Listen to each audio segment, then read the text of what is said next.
And I would argue with anybody, if you just saw this picture, whether this is TE or ice, you would not know the difference. That I looks would. like my T. As I say, that looks like a T during my case. So that's impressive.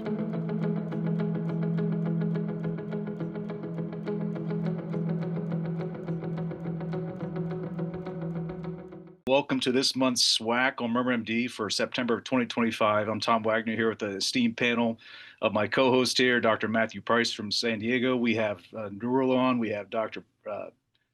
Joe Walsh on. We have a whole host of folks. So we're excited to discuss the topic of left atrial appendage closure and what it looks like in 2025 in the greater Southwest. Imaging has been an issue, I think, to some degree. Learning ICE, is there a learning curve for ICE?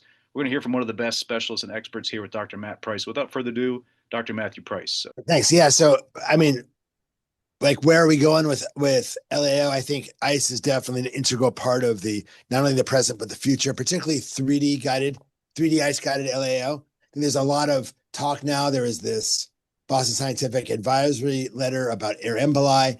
I'll touch on that. I do like 9 out of 10 of my LAO cases are 3D ICE guided, moderate/conscious sedation. And we can talk maybe afterwards about the pros and cons of that. I'm an interventional cardiologist. It becomes like a cath case rather than a big ordeal with anesthesia, turnaround times. I can stagger rooms. I can get things done much quicker. And patients and my nurses love it. Okay, so we can talk a little bit about that. But I thought I would really talk about the how to do it and how to avoid air emboli and how to choose which patient should get 3D ICE or not. And I'm going to be agnostic about the type of catheter. There are several 3D, 4D ICE catheters out there. I think if you're going to do ICE, we can talk about this. If you're going to do ICE guided LAO, I really think it should be 3D. I don't do 2D ICE guided LAO. I think the 3D ICE is the unlock to successful moderate sedation cases. But it does take some commitment. This is just a really nice slide from the NCDR registry, looking at ICE cases. This is before 3D ICE was approved in the United States. So this is mostly 2D ICE cases. And looking at the NCDR LAO registry, ICE guided cases or cases where ICE was used versus cases where TE was used. A couple of things. One, procedural time was longer with ICE than TE, although door-to-door time was shorter with ICE. But the key thing I want to show you here is that over time, as more people did more and more cases, the procedure times came down, contrast use came down as well. So my takeaway from this is that I wouldn't approach 3D ICE or ICE guided LAO as, I'm only going to use it when my patient doesn't have an esophagus. All right. You need to use it enough so you get facile with it. So it's not a struggle bus every time you use it, right? And maybe that might be doing general sedation, general anesthesia, ICE for a while. That's great. And just get your hands dirty. Great. That's a great point. Let me ask you. So for you, I see the numbers here, depending on the volume of 31 to 50, maybe it really started to come down in some incremental improvement in the procedural time. This was with 2D, right? This was not the 3D as you alluded to? Yep. Do you think that's quicker? It's quicker, but how much quicker do you think it is if you went straight to 3D, which most of us now have? I think it's a lot quicker because, and I'll talk to you. You mentioned like, how do I do it quickly? Like also, I'm a practical guy. I want to get in and get out. So we're not going to perseverate. I'm going to show you how I just use ICE to move things along. Because let's be honest, now with Watchman and even with Amulet, that it's become a pretty quick case. You know what's a good result and what's not. And you need ICE or imaging just to confirm final release, right? So we'll talk about that. So to that end, I mean, if you're going to use 3D ICE, it needs to be the same results as TE. I mean, the amazing thing about LAO and about Watchman in particular is they use a very rigorous approach in the trials and then with commercial launch, getting 4 different quadrants of the LAA before and after, doing all these things to make sure that the results were really good. So we need to match that. So what I like about 3D ICE compared to 2D ICE is we're not cutting any corners. This is going to be just like a TE guided case. And these are just the things you need to do. You make sure there's no thrombus, You got to make sure there's no baseline effusion, make sure there's no other issues. You're going to do your transseptal puncture. You're going to put your catheter into the left atrium. You're going to make some measurements, maybe. I tell you that I don't usually do LA measurements. I do pre-procedure imaging. You're going to deploy your device. If it's a Watchman, you use the pass criteria. If it's an Amulet, you use the close criteria. You'll pull out. You make sure that you have all left to right flow across the septum. You'll check an effusion, and then you're out, just like they would do with TE, okay? And the bottom line is you want the same outcomes as TE. You want to minimize catheter manipulation in the LAA. You want to maximize procedural efficiency. And that's why we're doing this. And we can talk down the road if Champion or Catalyst is favorable for LAO, we're going to have a ton of patients to deal with. And infrastructure-wise, this might be the only way we can do this. All right, so what is my personal workflow? And I've really evolved over the last 5 years. I'll see a patient in consult. I will then get a cardiac CT in my center, a 3D cardiac CT.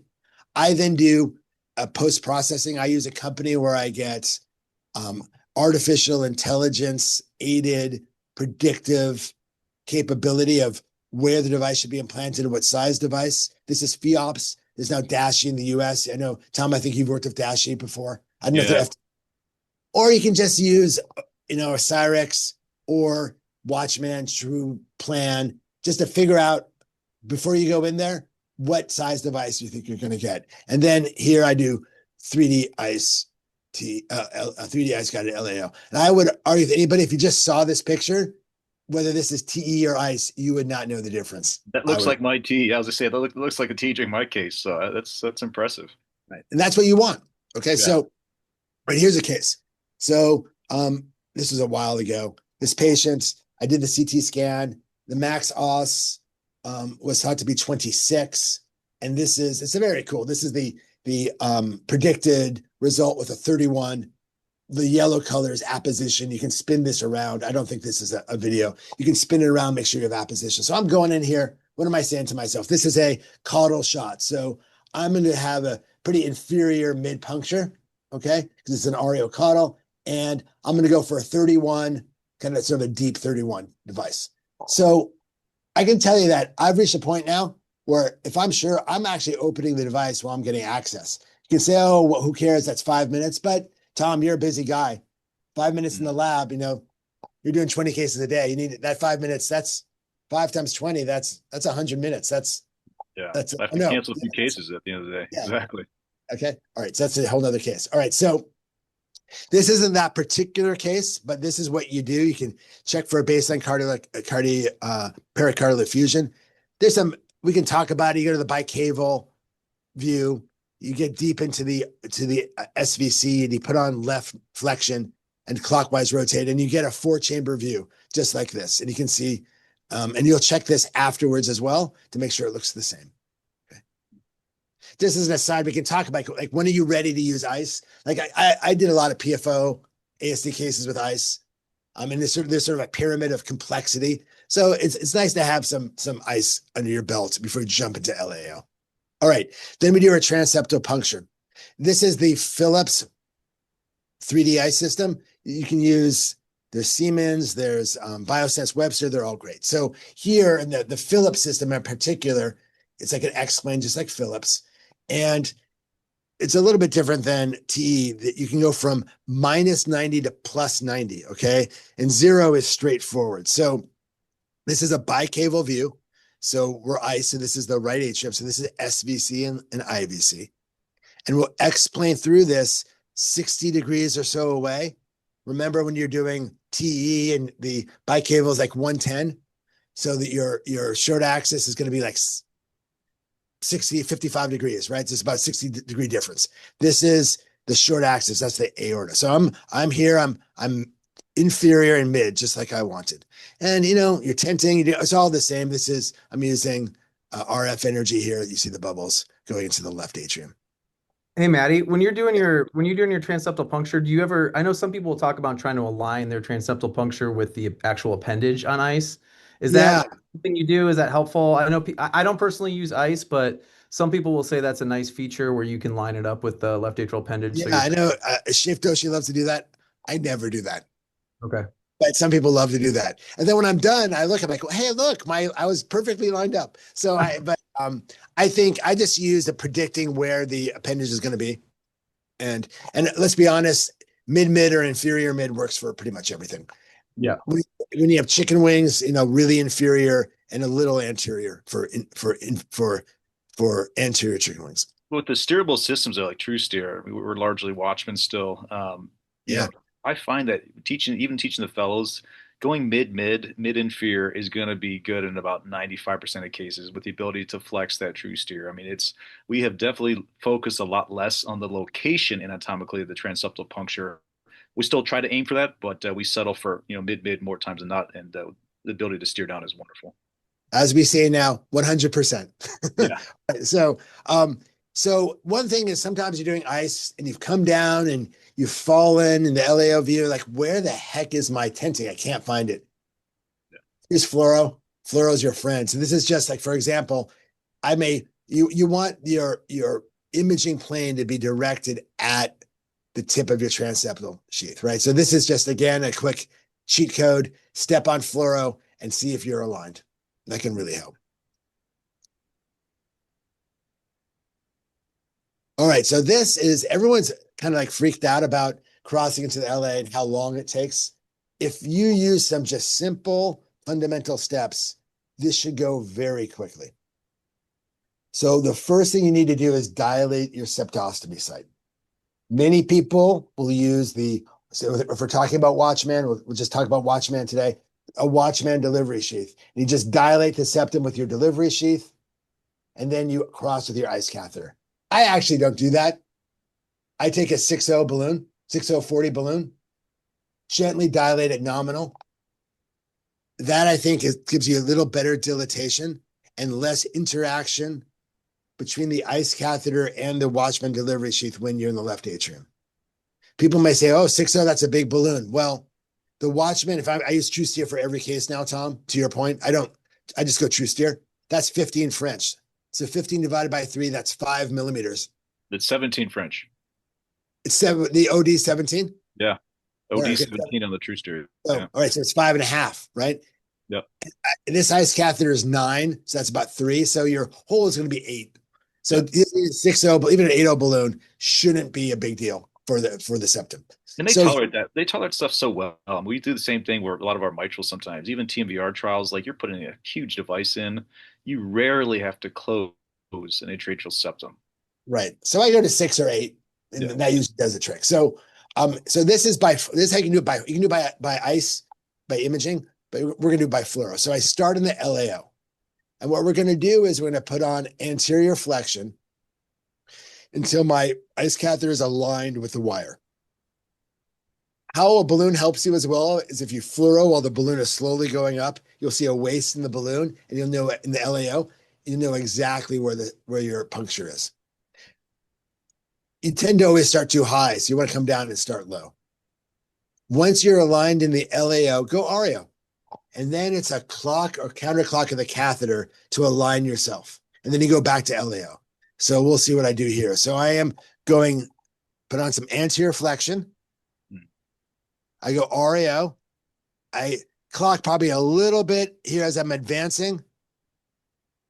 And I'm up, and now I'm in the left atrium. You make that look so easy, Matt. Joe and Elliot and Arvin. I mean, let's pause here for a second, Matt. Like, again, this is Matt on. I mean, he's tremendously skilled at this. But for the average user or the sub-average user, I feel like it's a little bit more challenging. Maybe Arvin, we'll have your comments here real quick. Yeah, so I typically do something similar. I don't use a balloon. I just use the TrueSteer sheath, the 17 French. I remember when I was learning this, you make sure the lock is off, make sure it's kind of a little bit more flexible and floppy. And the mistakes that I was commonly making is trying to enter too high.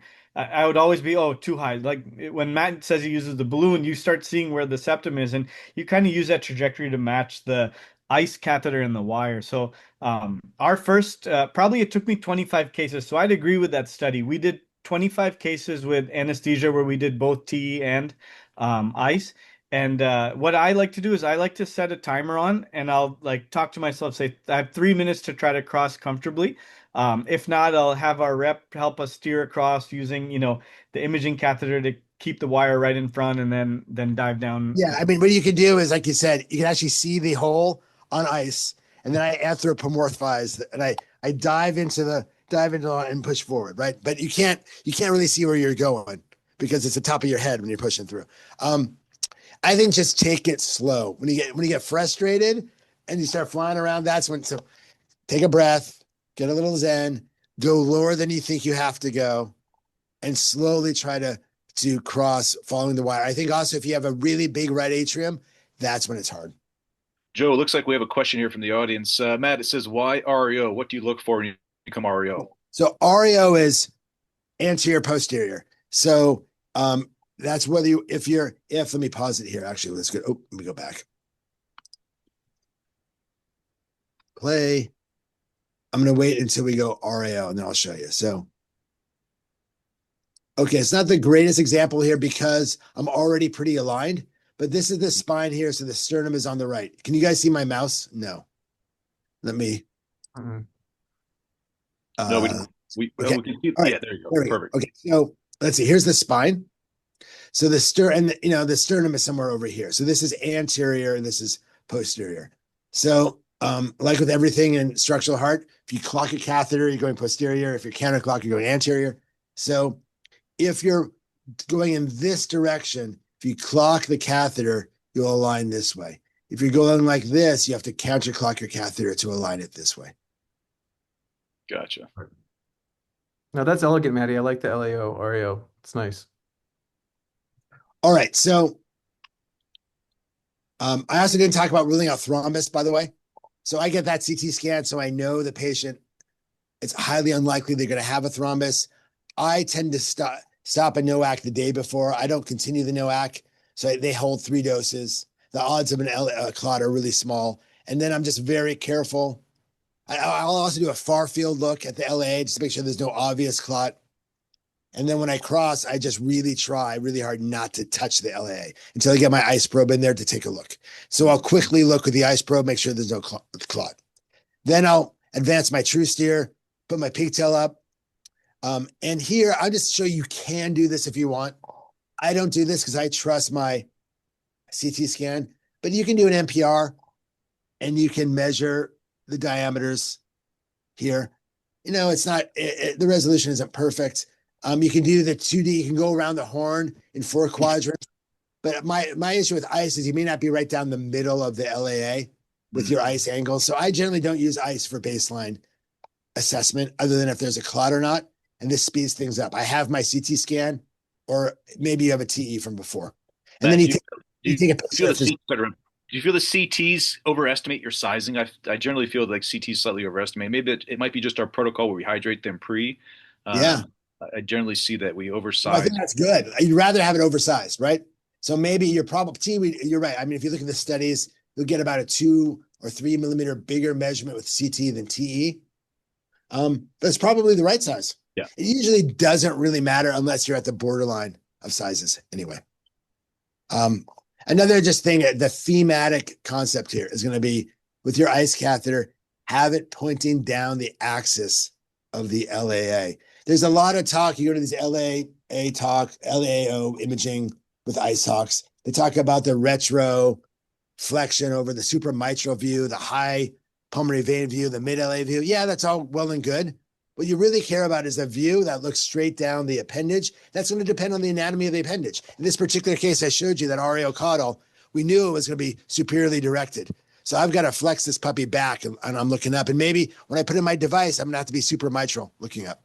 In terms of the sizing too, Matt, going back to the point with the CT, I think I'm curious, actually. I wonder if ice measurements may be correlate better with CT, because under general anesthesia, the measurements may be smaller because the preload has changed dramatically under GA. That's a great point. I wonder if your ice measurements may be more spot on compared to your CT baseline. I worry if you don't have, like here, I'm doing some measurements at baseline for demonstration purposes, but I can see my pigtail going into the LAA. So I know I'm right kind of down the middle. Yeah. I think sometimes if you're just looking for the LAA, you're slicing obliquely and you may not get the right measurements. But also what kills me is that this takes another 10 minutes while you're doing it. And you already have your CT. And you can take a picture of an angiogram. So why are we doing more measurements? Right? And if you're not sure, it's a 27 or 31, fine, do an angiogram. I mean, unless the creatinine is terrible. All right. So I implanted, like the CT told me, I implanted, this is my 31. We can go back to the FEOPS. It's pretty amazing how accurate it predicted this is going to look. I do an injection because I'm an interventional cardiologist. You don't have to. That's so true. By the way, the EPs, none of them take pictures. Injection? I would love to hear it. So, Arvin, you injection? I'm a habitual injection. Joe? I love my puffs, man. You can't take my puffs away. Elliot? Oh, yeah. Raj? Raghu? Oh, no, it's funny, Matt. I use the angiogram so much now. Like, I'm like, oh, that looks good. Like, because sometimes You're just waiting on echo. Yeah. Not optimal. Yeah. Like, I'm like, oh, man, I better take some more images here just to make sure. Yeah. Oh, for sure. I think there are these rare cases where maybe you'd have to do a cranial shot or something to see the leak that you see on ice. Or on I wonder how few EPs, I wonder what EP numbers would look like. I think as ICs, most of us structural ICs on here, we love our puffs, as Joe alluded to, and I say. It just tells us what we kind of expect to see. Right. Like, I'm loving this, right? Like, this is, I've landed shoulders. This is actually an old case. This is not a pro. As you can see, there are no radiopaque markers at the shoulders. But I'm liking this. It's right at the shoulder. I'm covering this proximal lobe.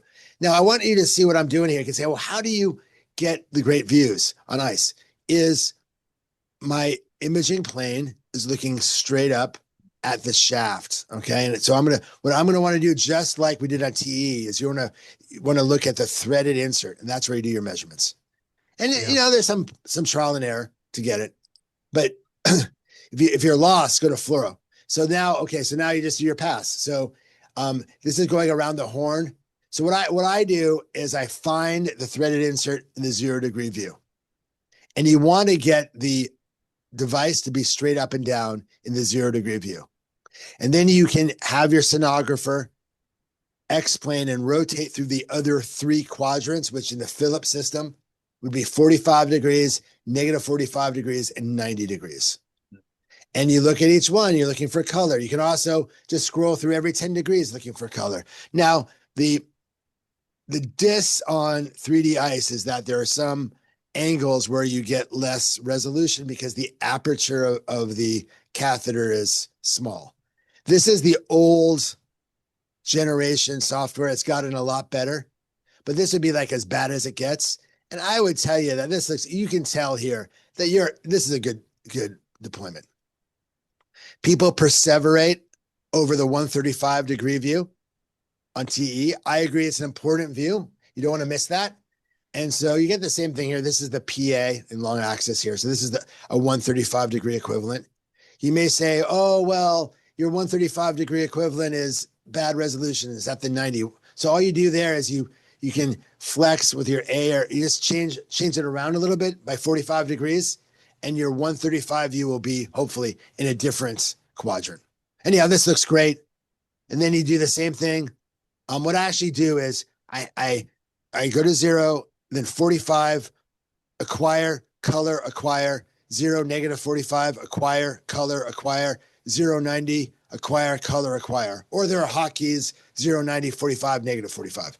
And then you stop, and then I let the sonographer and the echocardiographer do their thing, and maybe I'm taking more pictures, right? Because I'm trying to do something, and they're going to go back and they're going to measure. And you can't really see the numbers here because they're really small, but here the compression is terrific. So I'm really happy.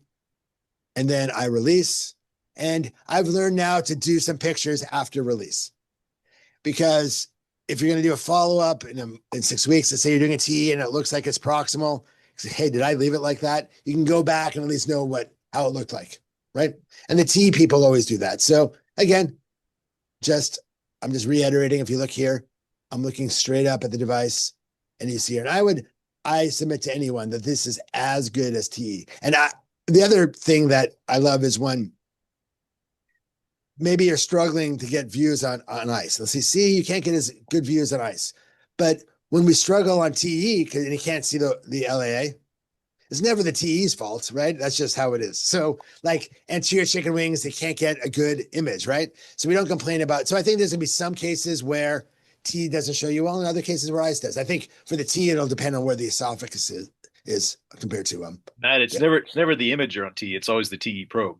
Yeah, that's that too. All right, so then you're gonna be really quick and you're gonna check for an effusion. You can do that from the mitral valve, from the left atrium, just looking down the mitral valve. I always do color, by the way, because these patients, many of them have severe AFMR and they happen to be short of breath. So if you're intrigued and you think patients may benefit from mitral tear, this is a good way to identify them. By color, often the MR looks worse, but you can see AFMR. Or you can go back. This case, I went back into the SVC, to that left knob, posterior torque, and you see a 4-chamber view. Matt, are you switching gears just for a bit? Are you doing much M tier at all with ICE? Obviously T tier we are, but for mitrals, are you? I've done like 2 cases. It works. I mean, it was a simple one. This patient didn't have an esophagus. Okay, seriously, and I wouldn't recommend it. I wouldn't wish it on anybody. You can do it and you can show off and do it. I just think T is a lot better. Any thoughts on that, guys? Anybody else? Yeah, same. We've done 2 cases as well over the last couple of years. During COVID was one, and then one that just didn't have esophagus, had an esophagectomy, as your patient probably did. And it's tough. I mean, it's tough. It can be done, but it's T for that definitely I think is much easier.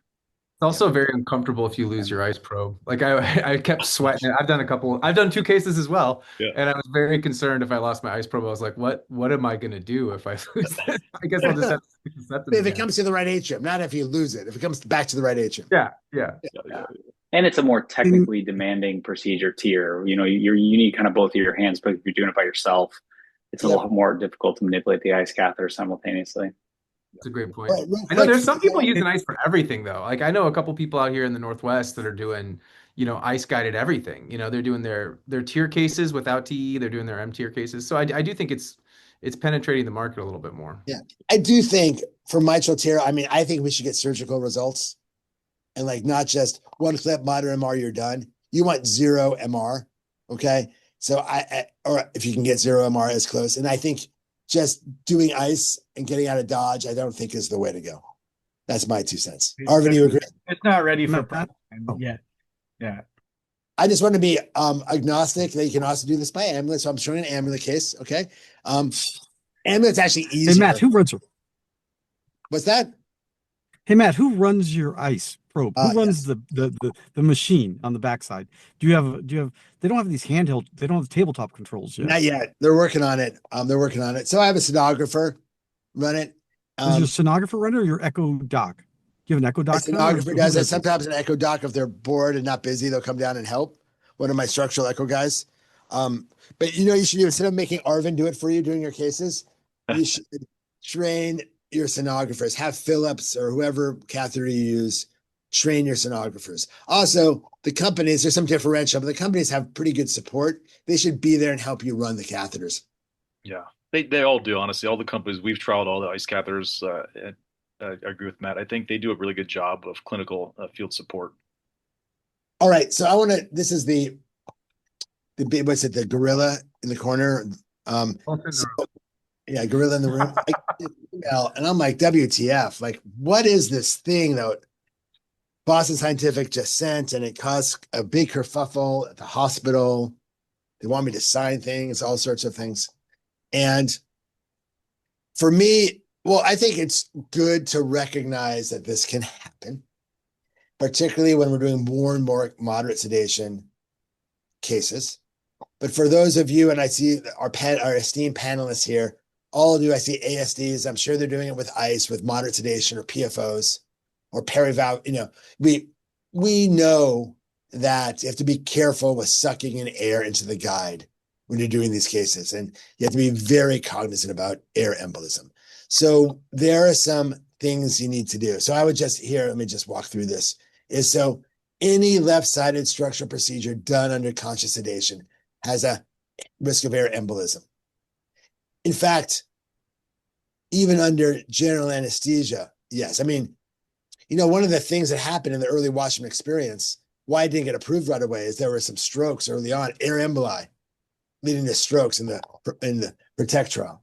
Why do you think all of our mitral clips, you have that angle on the you have the stabilizer, or with Pascal or mitral clip, what have you, or TMVR, because we know air emboli happens. And so, yes, it is more common with positive pressure ventilation. What happens is when the patient inspires, and especially if they're not intubated and they're well sedated and they're snoring, or they have sleep apnea, is that you get negative intrathoracic pressure during inspiration. And if the TUI happens to be open at that time, it will suck in air. In fact, I recommend you guys, when you put in a pigtail and you're measuring pressure, let's look at the waveform and you'll see that it may occasionally go below 0 on that LA waveform. And that is a warning sign, okay? Matt, that's our new, when it's like get the pressure above 10, that's my new 10. Make sure there's nothing negative at all. This is exactly 100%, Arvin, 100%. So, and sometimes you can't, but what I will do is I'll tell to the nurse, hey, no more sedation for a while. I will go talk to the patient, hey, and I'll wake them up so they're not snoring anymore.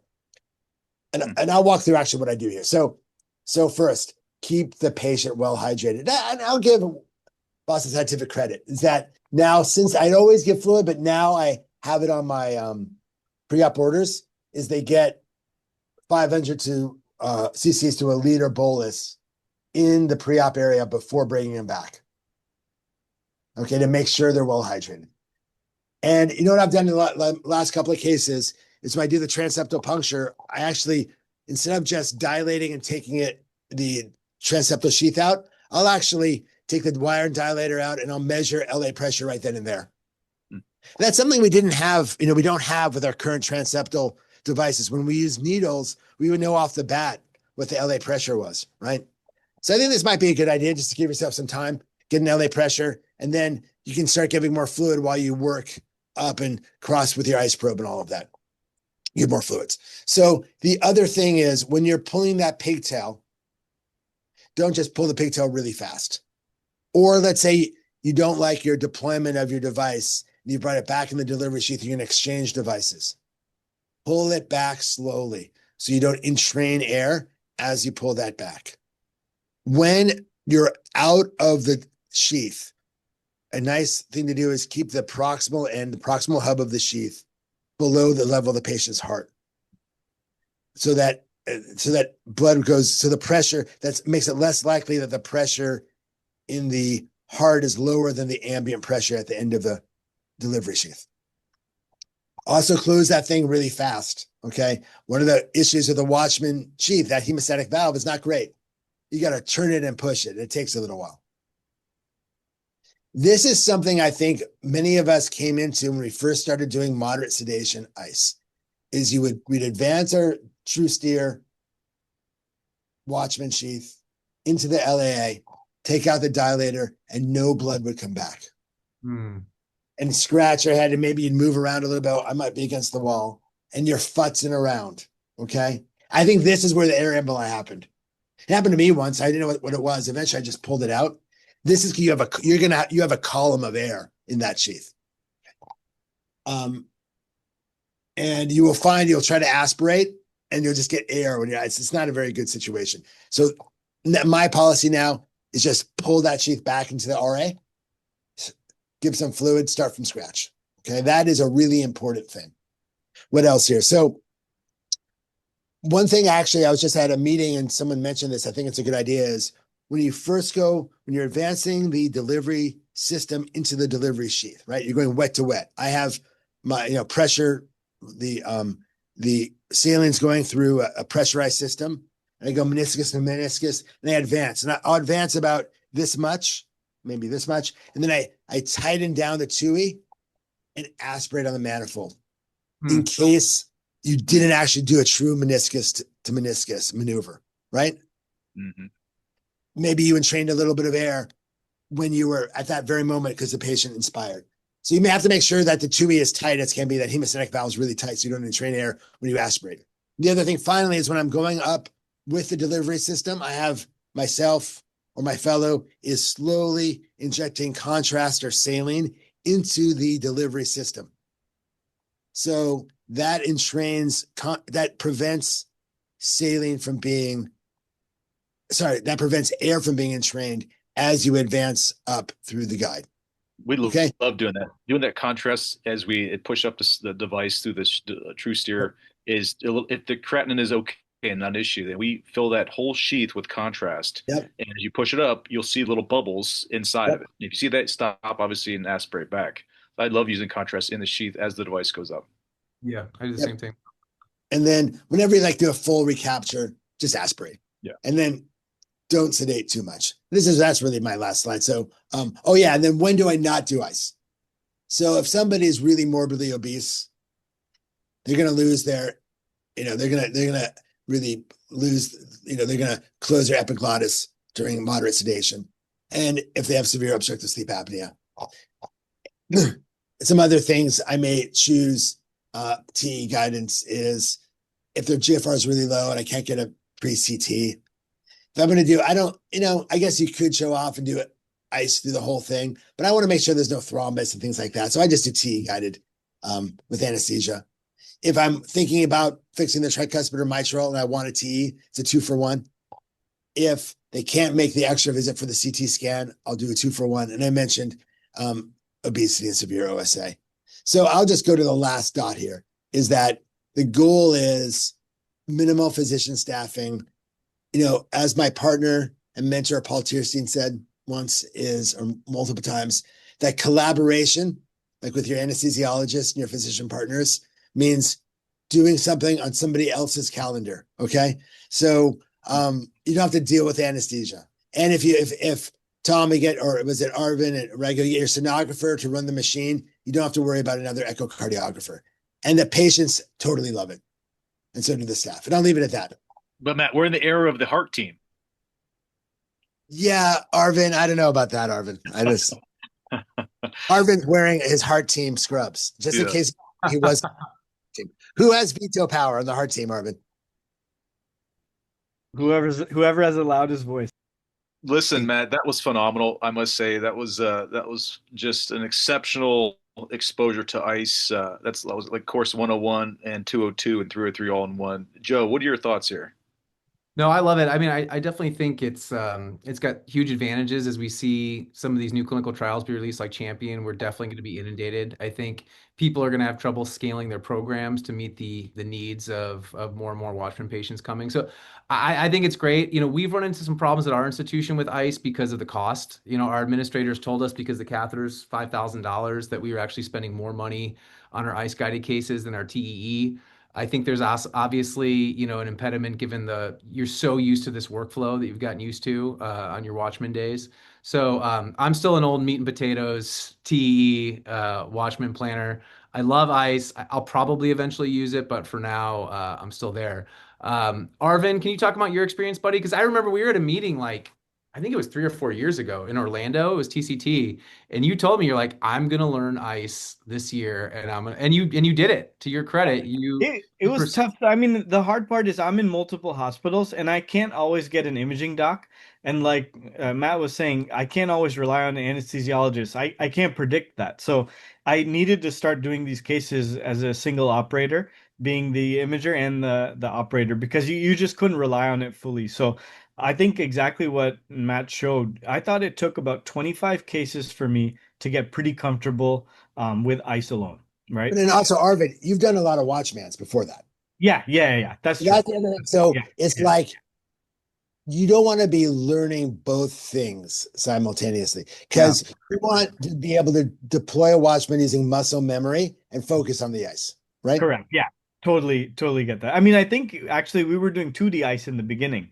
Yeah. I found that 2D ice, you could probably get 2 good views, but getting 3 good views is challenging. That's where 3D really comes in nicely. That I can usually get 2 good views on most of my cases, but struggle to get all 3. So I think that's really the impetus that started us doing it, that I couldn't always get an imager ready on standby for me. And then the way that it was, we kind of piggybacked off Matt's program. Our team talked to the nurses. The nurses got comfortable with it, and they like it too. Patients love it. Nurses like it, and it's exactly like you said. It's a cath lab case. I'm not waiting for anesthesia. I'm not delayed by anyone, and you can keep the day moving along, which I love. I'm not stressed at all about it. It's so nice. No, but I'd say to Joe's point, it really depends on your Mhm. where you're at and what infrastructure access you have available to you. So, and I think Joe's approach totally fine. It's just some people are constrained or they can't get anesthesia, and this is what you're going to have to do. Yeah. Well, I think there's a nice kind of middle ground. And so, Elliot, do you want to talk a little bit about, I don't know if you have, I think you mentioned you might have slides, but Elliot's using and I know, Tom, you had this probe as well, but he's using kind of a mini TE probe with Mac. Do you want to talk about that, Elliot? Yeah, absolutely. Let me figure out how to share my screen When he here. pulls that up, Tom, you were excited about this probe. You had told me about it a couple years ago. What are you doing right now, Tom? Yeah, it's great. So it's about 65% thinner or narrower than an adult TE probe. So we use it quite frequently, mostly for pre-screening TEs. We still are meat potatoes for the most part because of cost, Joe, as you alluded to. These catheters are not cheap, and for small little community hospitals, it's $3,000 to $5,000 additional case cost, which the hospital really is not. Well, Tom, you'll be happy to know that the hospital reimbursement for Watchman will be going up 16%. I saw that. I did see that. No, going up 8%. I'm sorry, going up 8%, but your reimbursement is going down 16%. So, yeah. So it's amazing. That's not just Watchman; it's everything. Yeah. So, but yes, Joe, to your point, I think it has utility. We started with GA. We transitioned to ICE during COVID. And I don't have the skills that Matt does. And so what basically did was just went back to GA. I mean, I can do 10, 12 cases in a day, 2 rooms, 2 hybrid rooms, 2 anesthesiologists that are ASC echo certified, and 7:30, 8:30, 9:30, 10:30, 11:30, back and forth the whole day, get 8 to 10 cases done with GA. That's great. And that's the kind of volume we're going to need to keep up. Yeah, exactly. So, I mean, ICE, I think you have to learn it. I really do. So we teach the fellows, not to near the experience that Matt has, but I can tell you it's something to use. We use it for tricuspids. We use it for a few mitrals. We use it for some PVLs, use it for all ASD PFO closures, and we dabble at it with Watchman. But I think it's clearly a skill and a tool that you should be facile with. Absolutely. Quick question about reuse of catheters. So the companies are working on that right now. You can't, but they're working on that. And it's also to Tom's point. I mean, I'll do a T case, and it's like a lot easier than an ICE case. I mean, it's like it's not all on me. But you got to do what you have to do sometimes to get the cases done. It's a good skill. Right, Elliot, you want to show us? First of all, you're a master of English. Where did that come from? Engineering, not English. Oh, master. That shows how much I know. That's right. You did the bioengineering program. I forgot about that. Yeah. So yeah, I mean, in terms of my quick ICE story, I learned it from Matthew, doing ASDs and PFOs, and I can tell you, it's like, when you see how easy he does it, it's like watching Michael Phelps swim and just thinking you're going to jump in the pool and do the butterfly. Like, it's not that easy. But I think a couple, like he said, good ways to learn to be more proficient. One is ASDs and PFOs, and then a big one for me has been tricuspid clips. Yeah, I've been using it a lot of my tricuspid clips, to be honest with you, just partially to get better at ICE, because explaining is so useful, and kind of flexion and aligning yourself with a catheter. So we use it a little bit more now for LAOs, but I was almost doing a little counterpoint thing here. Can you see my slides? Yes. Yeah, great. Yeah. Okay.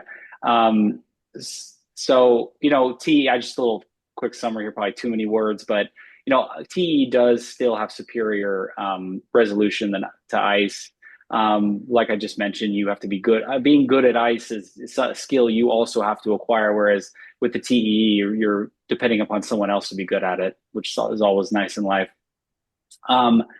TE really gives optimal imaging. That's why we were discussing that for TEER in particular. TE is kind of the gold standard still. But TE probe insertion can be painful, lead to increased complications. I was going to put a picture in here. One of my patients from a couple of weeks ago is this big laceration in their mouth. when we ran out of our mini probes. And the concurrent stimulation from the left atrial appendage closure plus the TE, really the standard has been general anesthesia, and that slows people down. As Arvin was mentioning, you have a limitation with anesthesia, particularly if you're at multiple hospitals. And you do need another physician or a really good sonographer. I've been lucky that at my place we have a couple of people who can do structural echo. We also have a sonographer who can essentially function as a imager. So what we use is this TE mini probe. So in the last couple of years, Philips and GE have come out with these much smaller TE probes. So I have the picture here of if people use Philips Echo, the standard X8 probe, which is kind of their nicest 3D probe. And then you see this X11, which is 11 millimeter tip width, and it's 10 millimeters in the body. So it's both smaller at the tip, smaller at the body. The hand holding, that's the GE's probe. The difference between the two is that the GE probe doesn't have the same articulation as their bigger probe, whereas with Philips you do. So we went with Philips primarily because of that. It's essentially the exact same thing. It looks the same from the outside, same machine, everything, just a lot smaller. Same number of matrix elements, a little bit slightly lower resolution, but not really noticeable. So our procedural protocols, we don't have an anesthesia problem. I work at one hospital primarily, and we have a good relationship with anesthesia, so we have block time. So we use MAC. We're in one, kind of like Tom was saying, we have 2 rooms. We're in one room. Anesthesia's putting in the TE probe after they sedate the patient. We're completing our, say, first, second, or whatever case, and they're pre-procedure imaging. Or when I say no pre-procedure imaging, we don't do any CT. So we're just go straight. Patient sees me in clinic. The next time I see that person, they're on the table or in pre-op. We obtain the baseline images while the patient's being prepped, so we're not really spending any extra time doing it. So then we're in there stick to close with I just call it inline true steer. We don't use a sheath, and the verse cross connect. So one stick up, transseptal, put in the device, as quickly as possible with, obviously taking our time to do a good job. They go to the PACU, same day discharge if appropriate, or get admitted if there's some reason for them to be admitted. This is great. This is a fantastic workflow, and I think this is the contemporary workflow for most people that use anesthesia. If they have more than one room, it's really helpful. Let me ask the rest of the panels here, panelists. Joe, starting with you. Do you guys do pre-imaging? Some folks don't. They just see the console, they go right in and do the T if it's under a GA, and they don't do a baseline CT or TE imaging.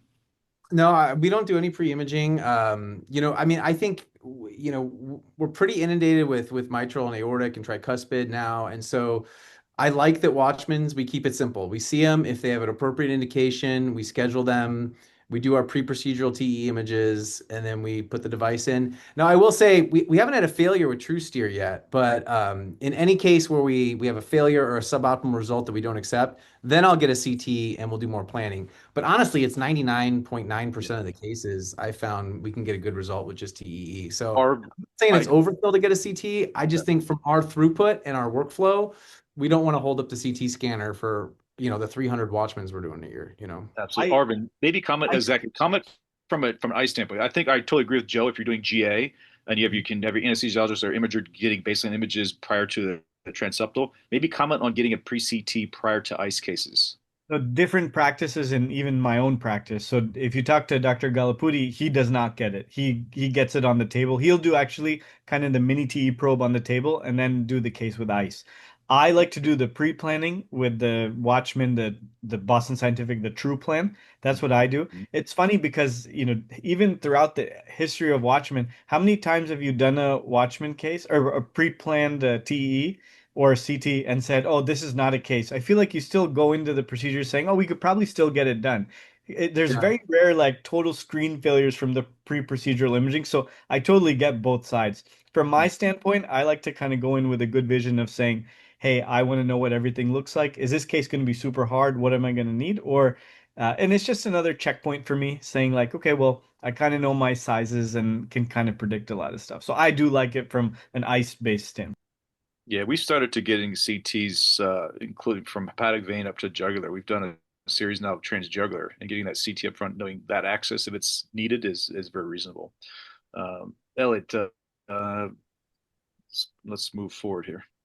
Yeah, I will say the one group of people we universally get CTs on are post CT surgery patients. Because a lot Yes. of times the op report doesn't say that they don't have appendage, and then you look like an idiot when you get it in there and they don't have an appendage. So I Yes. would strongly That's a recommend those.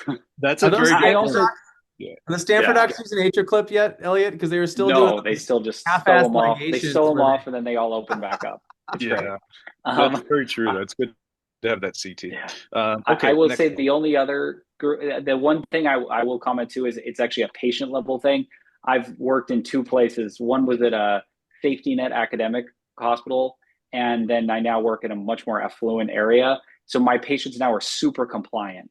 I never see left atrial appendage thrombus from lack of compliance with their DOAC or warfarin.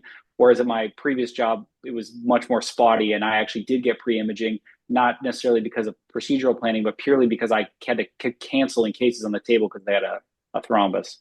Hmm. So this is just a really quick case example because I obviously, we're limited on time here. But 75-year-old patient, recurrent GI bleeds, paroxysmal AFib, proof of short duration DOAC. So we did MAC, X11 mini probe. That's what it looks like on a fluoro.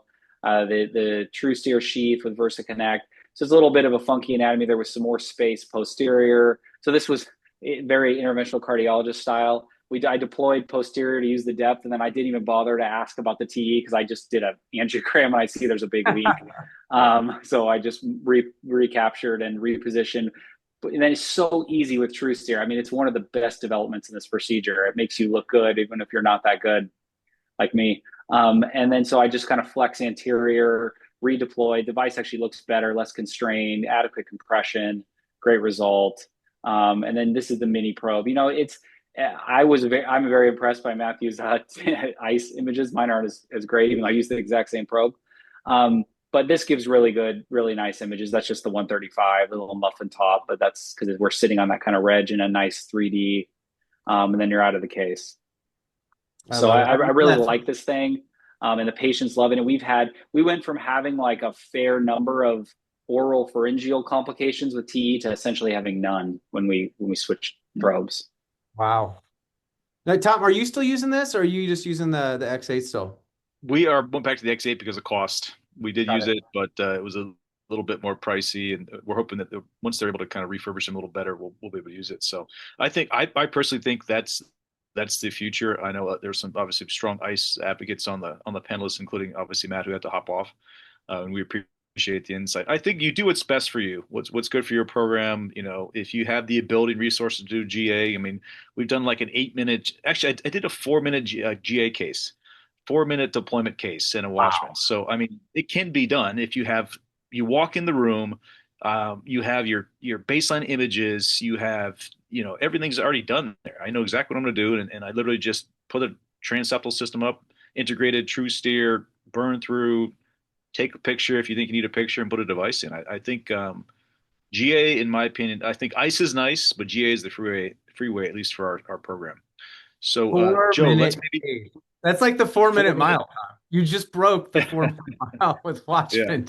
Yeah, it was an interesting case because access was an issue. The access took longer.